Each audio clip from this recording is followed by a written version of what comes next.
Evolução em Dois Mundos, de André Luiz, capítulo 12 da primeira parte, Alma e Desencarnação. Metamorfose e desencarnação. Graduando os acontecimentos da desencarnação, é importante recorrer ainda ao mundo dos insetos para lembrar que, se existem aqueles de metamorfose total, existem os de metamorfose incompleta, os hemimetábolos, meia metamorfose, cuja larva sai do ovo e se converte imediatamente no indivíduo, sem passar pela fase pupal. Pupo é o estado intermediário entre a larva e a forma definitiva. Nos insetos que têm metamorfose completa, com profundas alterações, como por exemplo na lagarta, na mariposa, tá? Então ele estava dizendo, né? Existem os de metamorfose incompleta, os hemimetábolos, como os malófagos, desprovidos de asas, embora possuam aparelho bucal triturador. Malófago é aquele inseto sem asa, ele é o piolho, o parasito de mamíferos e aves, tá? Apresentando características singulares na transformação em todas as ordens das quais se subdividem os insetos, de algum modo exprimem no desenvolvimento da metamorfose que marca a sua existência, a escala de fenômenos que vigora para a desencarnação dos seres de natureza superior. É o estágio evolutivo biológico. Em relação ao homem, os mamíferos que se ligam a nós por extremos laços de parentesco, ao se desencarnar, se agregam aos ninhos em que seus companheiros se desenvolvem. E como ocorre entre os animais inferiores, nas múltiplas faixas evolutivas em que se escalonam, não possuem pensamento contínuo para a manutenção de meios destinados à manutenção de sua forma. Desse modo, se encontram aquém, quer dizer, abaixo da histogênese espiritual, inabilitados a mais amplo equilíbrio que lhes asseguraria ascensão a novo plano de consciência. Em razão disso, efetuada a histólise dos tecidos celulares, a morte dos tecidos celulares, nos sucessos recônditos da morte física, o seu período de vida latente aumenta na esfera espiritual, onde, com exceção de raras espécies, se demoram por tempo curto, incapazes de manobrar os órgãos do aparelho psicossomático que lhes é característico, com ausência de substância mental consciente. Quando não se fazem aproveitados na espiritualidade em serviço ao qual se filiam durante certa cota de tempo, caem quase sempre de imediato à morte do corpo carnal, em pesada letargia, semelhante à hibernação, acabando automaticamente atraídos para o campo genésico das famílias a que se ajustam, retomando o organismo com que se confiarão à nova etapa de experiência, com os ascendentes do automatismo e do instinto que já se fixaram no seu ser e sofrendo naturalmente o preço hipotecável aos valores decisivos da evolução. Ou seja, assim que desencarnam, hibernam, caem em sono pesado e são atraídos pelos seus afins, voltando à nova encarnação, trazendo seus automatismos e instintos que já são deles e terão que passar por todas as dificuldades que deve passar para que ele possa evoluir. Cada um sabe a dor e a delícia de ser o que é. Aqui está a explicação daquela dúvida que vocês tiveram. O animal, quando desencarna, para onde vai? Lembra? Então, ele está dizendo que a reencarnação deles é rápida, ou seja, eles ficam pouco tempo na espiritualidade, porque eles não têm o controle da forma, mas podem ficar mais tempo, porque podem ser aproveitados em serviço. É só a gente lembrar quando André disse que havia moares ajudando a transportar os corpos nas zonas umbralinas, por exemplo, né? Vimos também que os cães vão à frente das caravanas. Então, quando surgiu a pergunta, nós lembramos esses dois casos e agora estamos vendo o porquê. Segundo item, além da histogênese. Através desse movimento incessante na palingenesia universal, ou seja, na reencarnação, o princípio inteligente incorpora a experiência que lhe é necessária, estagiando no plano físico e no plano extrafísico, recolhendo como é justo a orientação e o estímulo das inteligências superiores em sua marcha laboriosa para mais elevadas aquisições. Pouco acima dessas mesmas bases, vamos encontrar o homem infraprimitivo, na rusticidade da furna em que se esconde, surpreendido no fenômeno da morte diante da glória da vida, como criança tenra e deslumbrada, à frente de paisagens maravilhosas, cuja grandeza nem de leve pode ainda compreender.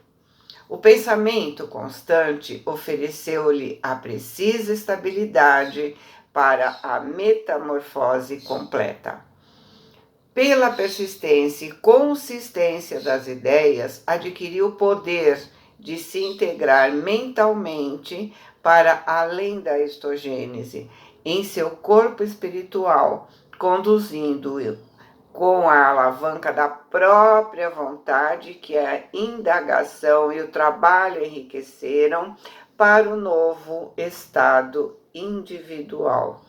Acariciada pelo sopro edificante dos condutores divinos que acalentam sua marcha, a criatura humana dorme o sono da morte, mumificando-se na cadaverização, como acontece à pupa, e segregando, quer dizer, produzindo substâncias mentais à base de impulsos renovadores, tanto quanto certas crisálidas, que segregam um líquido especial que facilita a sua saída do próprio casulo. A alma que desencarna, terminado o processo histolítico das células que construíam o seu corpo biológico e fortificado o campo mental em que se envolveram os seus novos anseios e novas disposições, deve se desvencilhar mecanicamente dos órgãos físicos, agora imprestáveis, realizando por avançado automatismo o trabalho histogenético de geração celular, né? Pelo qual desliga as células sutis de seu corpo espiritual dos remanescentes celulares do veículo físico, lançado à queda irreversível, ou seja, lançado à morte, agindo agora com a eficiência e a segurança que as longas e reiteradas recapitulações lhe conferiram. o selvagem desencarnado. Entretanto, o homem selvagem, que se reconhece dominador na hierarquia animal, cruel habitante da floresta, que apura a inteligência através das forças e da astúcia na escravização dos seres inferiores que se avizinham na sua caverna, desperta fora do corpo denso como um menino aterrado, que, em se sentindo incapaz da separação para encarar o desconhecido, permanece tímido aos seus pés, em cuja companhia passa a viver, noutras condições vibratórias, em múltiplos processos de simbiose, de associação, ansioso por retomar a vida física, que surge à sua imaginação como sendo a única abordável à própria mente. Nessa fase, não dispõe de suprimento espiritual, de base espiritual, que o ajude a pensar em termos diferentes da vida tribal em que se apoia.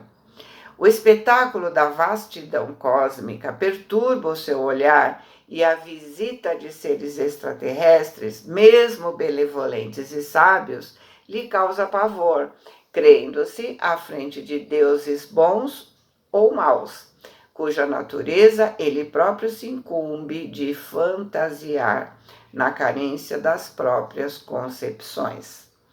Acuado na choça, onde a morte furtou o seu corpo físico, respira a atmosfera morna em que os seus herdeiros do sangue se acasalam, para somente se ausentar do reduto doméstico quando a família se afasta, levada por duras necessidades de subsistência e de asilo.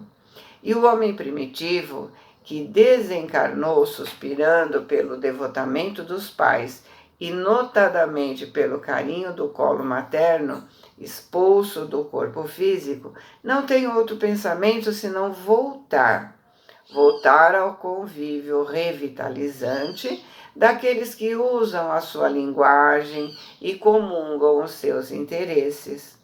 Ou seja, quer voltar à carne porque se sente mais seguro.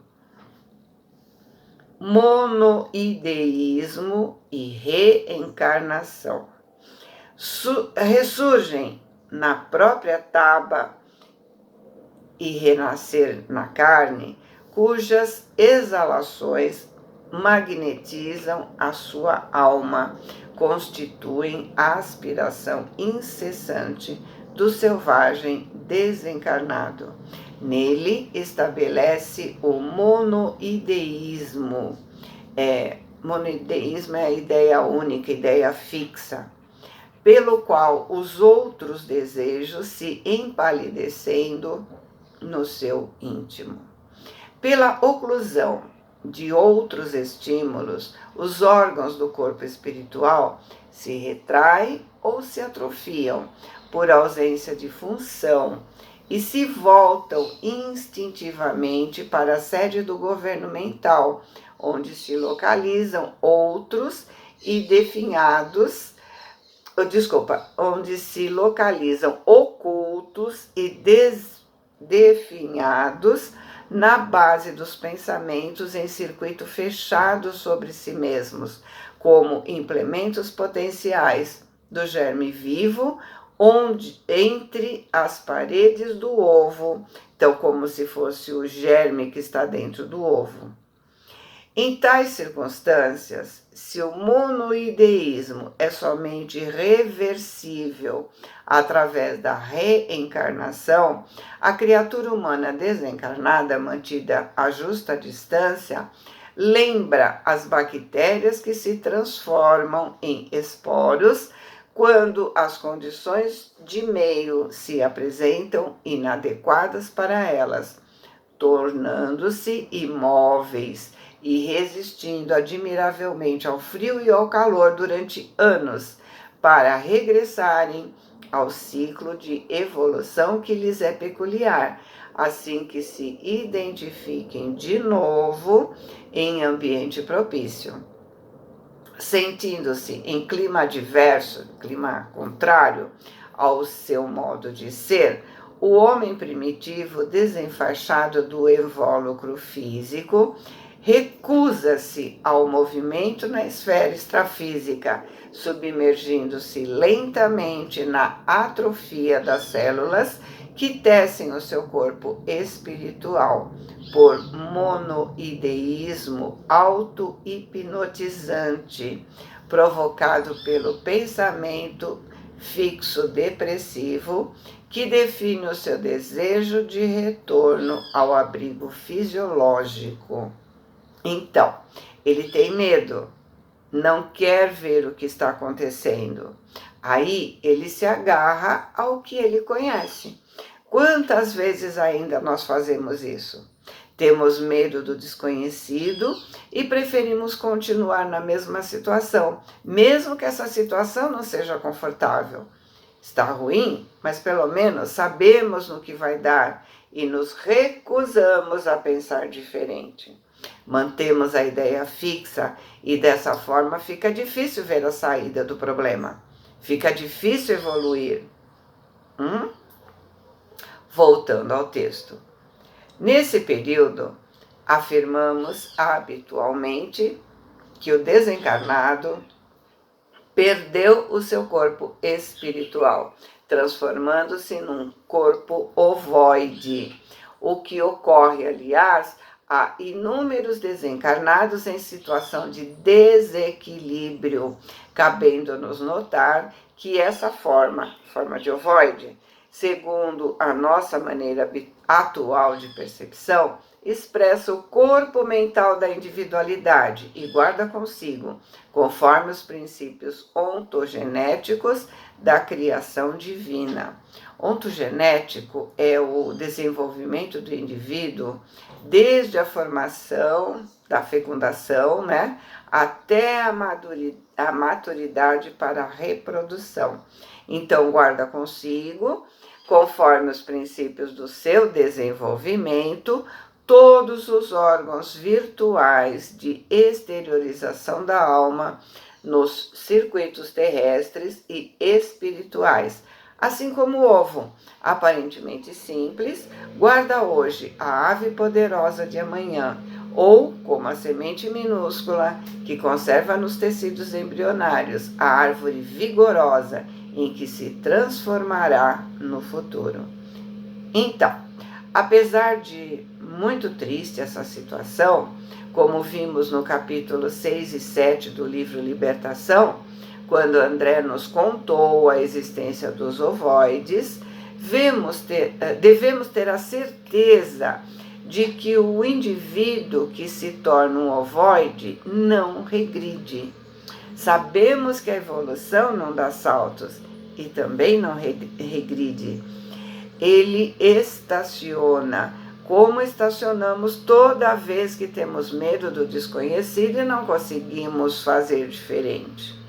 Mas, olha o que ele falou, guarda todos os órgãos virtuais de exteriorização da alma, assim como o ovo guarda a ave de amanhã.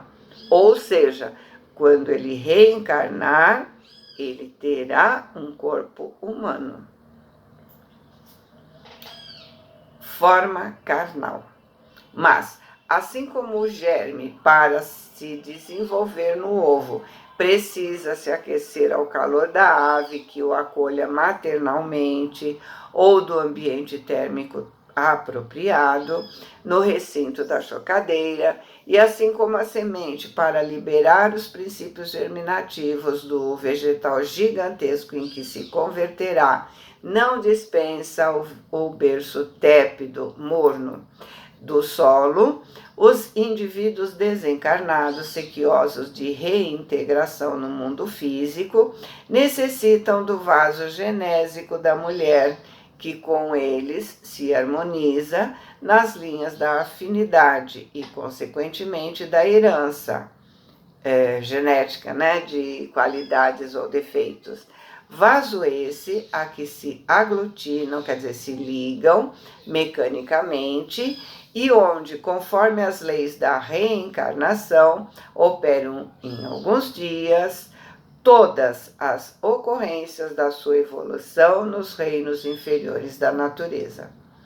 Assimilando recursos orgânicos com o auxílio da célula feminina fecundada e fundamentalmente marcada pelo gene paterno, a mente elabora por si mesma novo corpo físico-psicossomático, físico e espiritual, atraindo para os seus moldes ocultos as células físicas a se reproduzirem por cariocinese, pela divisão do núcleo da célula, conforme a orientação que lhes é imposta. Isso é, refletindo as condições em que a mente desencarnada, se encontra. Ou seja, a mente é que vai dar forma ao seu futuro corpo. Desse modo, ele se plasma com a nova forma carnal, novo corpo ao espírito, que se refaz ou se reconstitui em formação recente, entretecido de células sutis, corpo esse que também evoluirá depois do berço e que persistirá depois do túmulo. Então, aqui ele está falando do ovoide.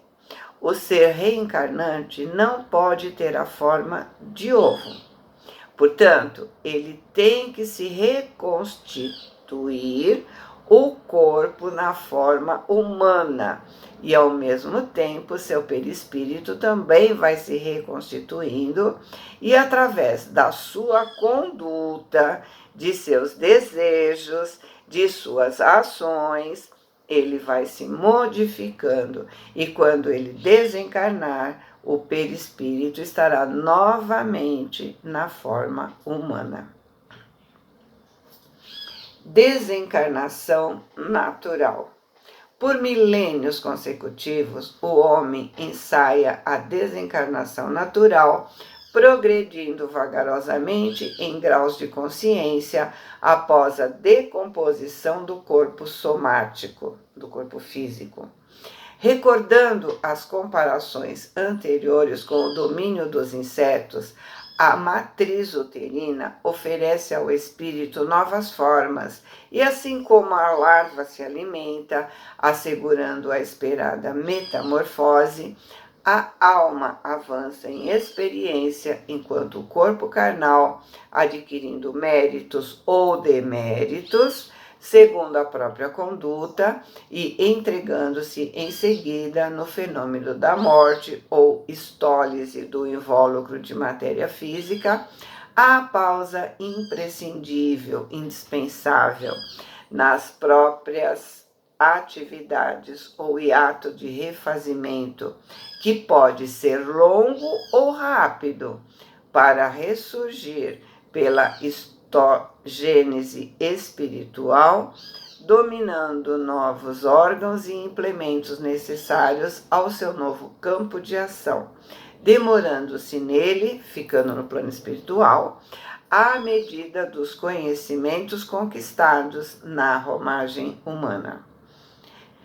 É assim que a consciência nascente do homem pratica as lições da vida no plano espiritual pela desencarnação ou libertação da alma, como praticou essas mesmas lições da vida no plano físico, pelo renascimento ou internação dos elementos espirituais na matéria densa, evoluindo degrau a degrau, desde a excitabilidade rudimentar das bactérias até o automatismo perfeito dos animais superiores, em que se baseia o domínio da inteligência.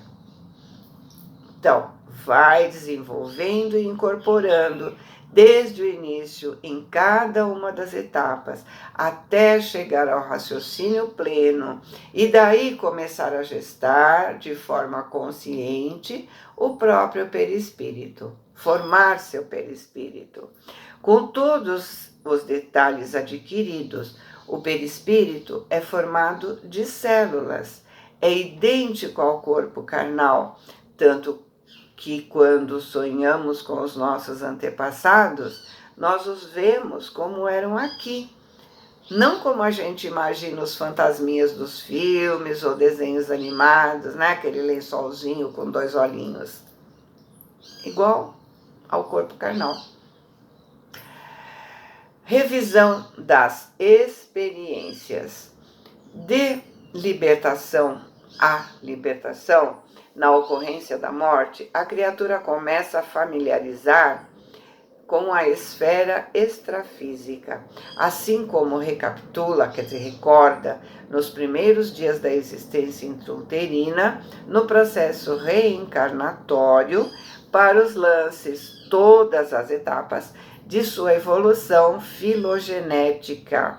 A consciência examina em retrospecto de minuto ou de longas horas, ao integrar-se definitivamente no corpo sutil pela histogênese espiritual, plasmando geneticamente o seu perispírito. Durante o coma ou a cadaverização do seu corpo físico, desfazimento do corpo físico, todos os acontecimentos da própria vida, nos prodígios de memória a que se referem os desencarnados quando descrevem para os homens a grande passagem para o sepulcro. É que a mente, no início da recomposição do seu corpo, no seu próprio corpo, seja no renascimento biológico ou na desencarnação, revisa automaticamente de modo rápido todas as experiências por elas próprias vividas, imprimindo magneticamente as células que se desdobrarão em unidades física e psicossomáticas espirituais, no corpo físico e no corpo espiritual. As diretrizes a que estão sujeitas dentro do novo ciclo de evolução em que ingressam. Acresce lembrar ainda, como nota confirmativa de nossas afirmações, que esporadicamente encarnados saídos ilesos de grandes perigos, como acidentes e suicídios frustrados, relatam semelhante fenômeno de revisão das próprias experiências, também chamado visão panorâmica e síntese mental. Então, os espíritos contam isso. Eles dizem, eu lembrei de toda a minha vida, eu me lembrei que fiz isso ou aquilo. Isso acontece porque ao reencarnar ou desencarnar, a mente revisa todas as experiências que ele viveu. E pessoas em condições de quase morte também contam essa revisão. Lei de causa e efeito. Assim, principiando a sua iniciação no plano espiritual de consciência desperta e responsável, o homem começa a penetrar na essência da lei de causa e efeito, encontrando em si mesmo os resultados enobrecedores ou deprimentes das próprias ações. Quando dilacerado e desditoso, grita a própria aflição ao longo dos largos continentes do espaço cósmico, reunindo-se a outros culpados do mesmo tipo, com os quais permuta os quadros inquietantes da imaginação em desequilíbrio, tecendo com o plasma sutil do pensamento contínuo e atormentado as telas infernais em que as consequências de suas faltas se desenvolvem mediante as profundas e estranhas fecundações de loucura e sofrimento que antecedem as reencarnações reparadoras. Mas é também aí que começa sobrepairando o inferno e o purgatório do remorso e da crueldade, da rebeldia e da delinquência, o sublime apostolado dos seres que se colocam em harmonia com as leis divinas, almas elevadas e heróicas que, em si, agrupando,